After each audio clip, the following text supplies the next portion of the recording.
अपने राज्य में बारिश का दौर जारी है। ऐसे में जो किसान बाजरे की कटाई कर रहे हैं, उन्हें चाहिए कि आप मौसम खुलने पर ही बाजरे की कटाई और मड़ाई का कार्य करें, ताकि बाजरे की फसल को बारिश से खराब होने से बचाया जा सके। तो आप किस प्रकार से करें बाजरे की कटाई, मड़ाई और सुरक्षित भंडारण, इस बारे में जानकारी दे रहे हैं कृषि विज्ञान केंद्र गोनेड़ा के विषय विशेषज्ञ डॉक्टर राम प्रताप यादव।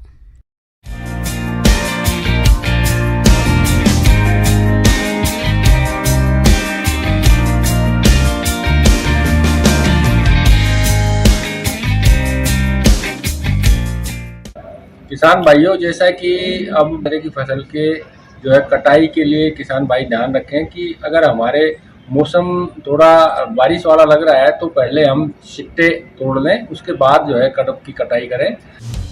अक्सर देखने में आता है कि किसान भाई कड़ी मेहनत करके फसल उगा लेते हैं, लेकिन जब समय आता है फसल कटाई का तो जल्दबाजी कर देते हैं, जिसके कारण उनको उत्पाद का अच्छा लाभ नहीं मिल पाता।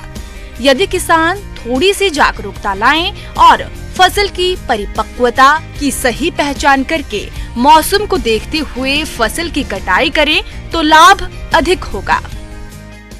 किसान भाइयों, बाजरे की पकाव के लिए सबसे जो है महत्वपूर्ण लक्षण जो है वो तो अपने बाजरे की पत्तियां पीली पड़ जाती हैं, लेकिन कुछ किस्मों में बाजरे की पत्तियां हरी रहती हैं। तो उसको ध्यान में रखते हुए आप जैसे ही आपका बाजरे का सिट्टा जो आपको पका हुआ जो दिख रहा है, उसको दांत के नीचे अगर चबा करके देखेंगे तो बहुत आसानी से अगर फूट रहा है दाना, तो आपके बाजरे के पकने में अभी समय है।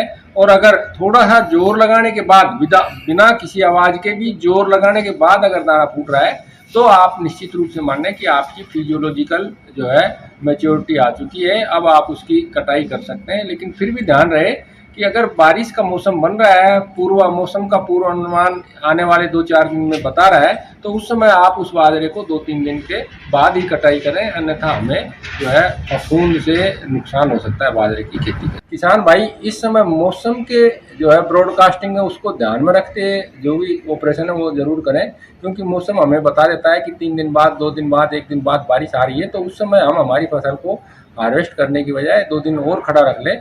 कोई खड़ा रहने पर बाजरे में कोई नुकसान नहीं होने वाला है।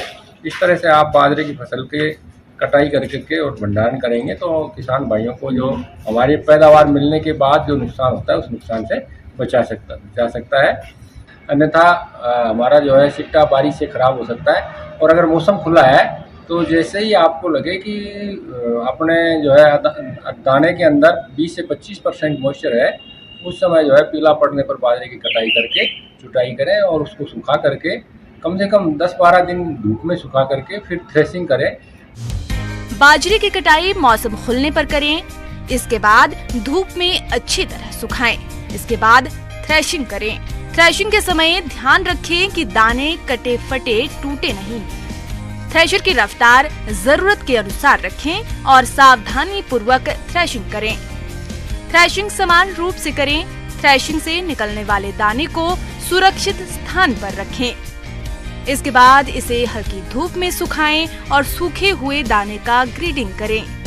ग्रेडिंग में बड़े आकार, मध्यम आकार और छोटे आकार के दाने के हिसाब से करें और कटे फटे टूटे दाने को निकाल लें। इसके बाद इसे मेलाथियान कीटनाशी से बोरे या टंकी को उपचारित करके उसमें अनाज भरकर सुरक्षित स्थान पर भंडारित करें और जब इसका बाजार भाव अच्छा मिले तब ही बेचें।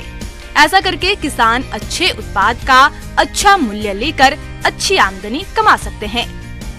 थ्रेसिंग करने के बाद किसान भाई ध्यान रखें, मौसम खराब हो तो एक बार अंदर कर लेंगे अपने अनाज को, अन्यथा 9 से 10% मॉइस्चर रहे तब तक उसको सुखा करके फिर हम भंडारण करेंगे। भंडारण भी हम प्लास्टिक के कट्टे की बजाय अगर टाट की बोरी में करेंगे तो हमारा अनाज खराब होने की संभावना कम से कम रहती है या खराब होगा ही नहीं।